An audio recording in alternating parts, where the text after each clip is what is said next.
Welcome back to The Explainer.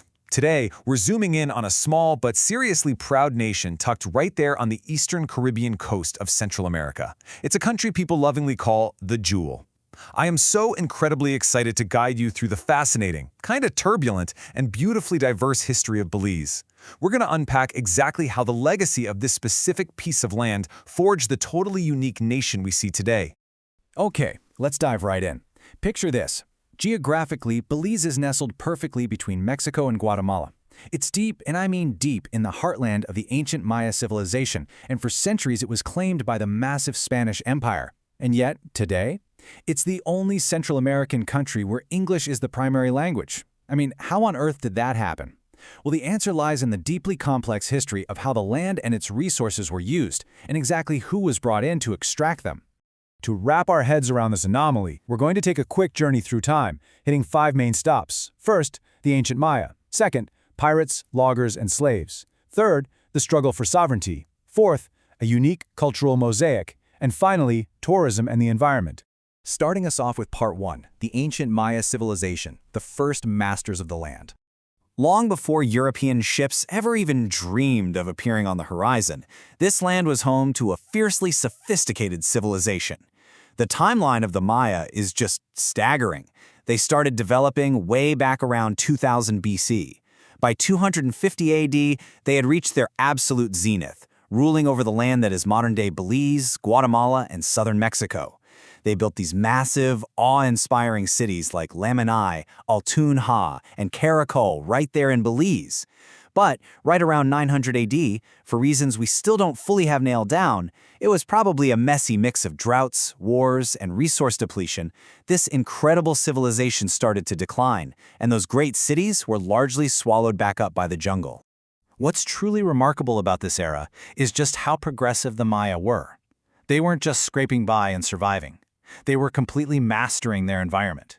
They mapped the stars with advanced astronomy, they created complex mathematics and a highly accurate calendar system, and they even engineered agricultural innovations, like terracing, to boost their soil productivity. Their deep, intrinsic connection to the land allowed them to thrive sustainably for centuries. And hey, speaking of the land's resources, we absolutely have to talk about cacao. Native to Central America, cacao beans were a huge trade product for the Maya. They crushed the beans to make this drink that they believed boosted vitality and insight. It was a big deal in courtship rituals and social ceremonies.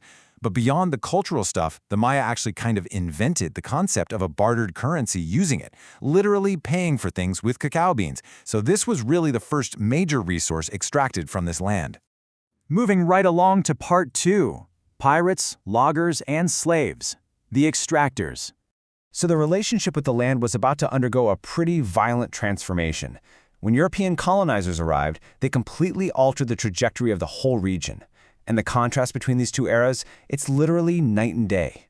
Think about it. The Maya built permanent, architecturally complex stone cities meant to last for centuries, relying on sustainable farming. But then, when British adventurers, who, by the way, were originally just pirates and buccaneers known as baymen, settled the coast in the 1600s, they had zero long-term plan. They threw up temporary thatched palm huts. Their one and only goal was rapid timber extraction. Cut it down, pack it up, and when one grove was empty, just move to the next. By 1660, these British loggers effectively turned the region into England's lumberyard. Now, technically, the Spanish still claimed sovereignty over the territory, but they never really heavily settled it.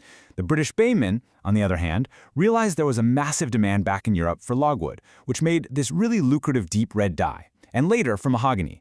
This absolute obsession with timber fundamentally shifted the colony's purpose to pure, unadulterated extraction.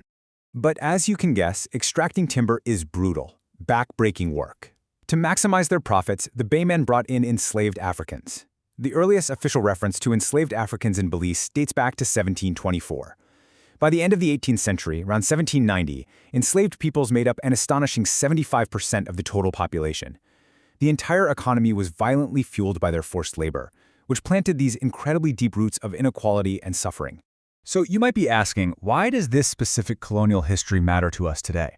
Well, because it totally explains Belize's modern struggles. For over 200 years, the British colonial focus was fixated entirely on cutting down trees. Farming, actively discouraged. Roads and infrastructure, barely built. So when the wood sources finally dried up in the 20th century, the colony was left in a severely underdeveloped state. The economic dependency we see there today wasn't an accident. It was literally baked into the region's foundation. Which brings us nicely to part 3, the struggle for sovereignty and the long road to independence.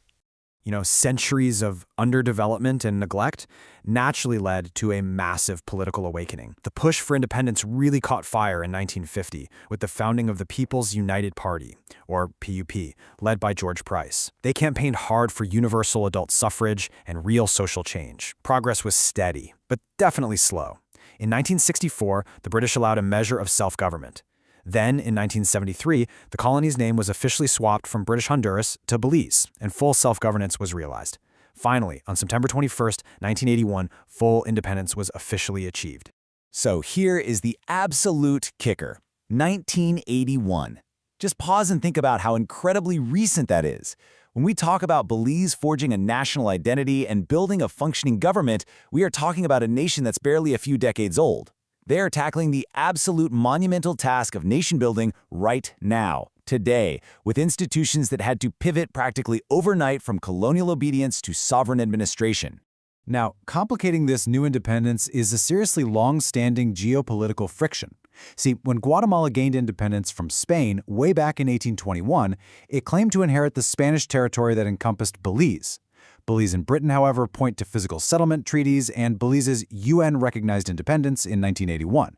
And this isn't just dusty history, it's a current event. The territorial claim is actively disputed right now at the International Court of Justice, which means Belize is constantly forced to balance its own internal development with external defense. Let's shift gears to part 4, a unique cultural mosaic, the people of the jewel. Despite all those massive historical pressures, this land birthed a society totally unlike any other. Today, Belize is just a breathtaking cultural mosaic. What makes it so incredibly unique isn't just that these groups exist there, Creole, Mestizo, Garifuna, Maya, East Indian, and Mennonite, but that these ethnicities are spread out far more evenly than in neighboring Central American countries.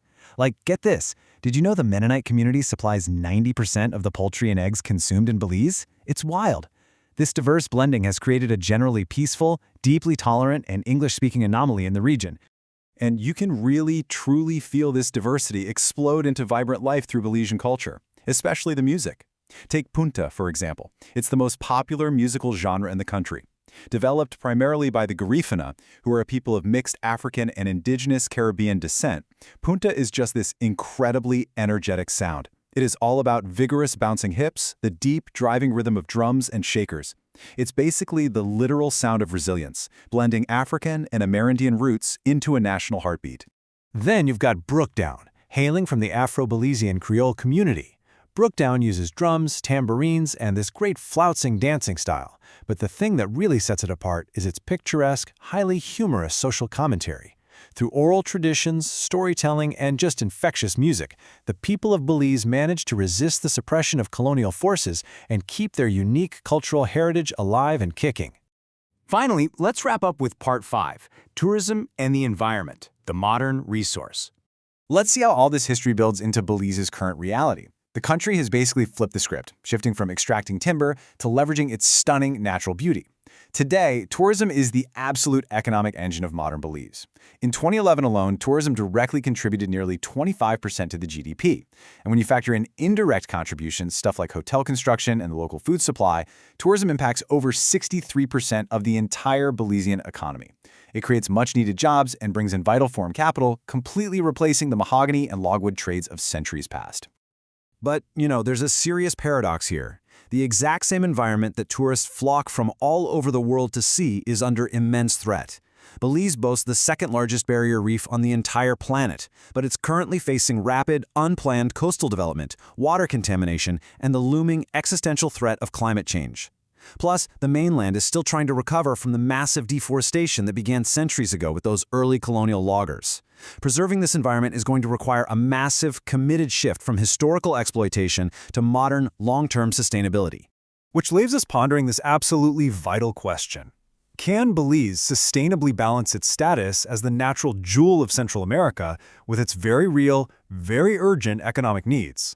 It's a remarkably young, sovereign nation, carrying the heavy weight of centuries of extraction, yet it's powered by a vibrant, diverse, and undeniably resilient people. How they navigate this incredibly tricky tightrope of tourism, poverty alleviation, and environmental conservation is going to completely define the next chapter of their history. Thank you so much for joining me on this explainer, and I highly encourage you to keep exploring the amazing story of Belize.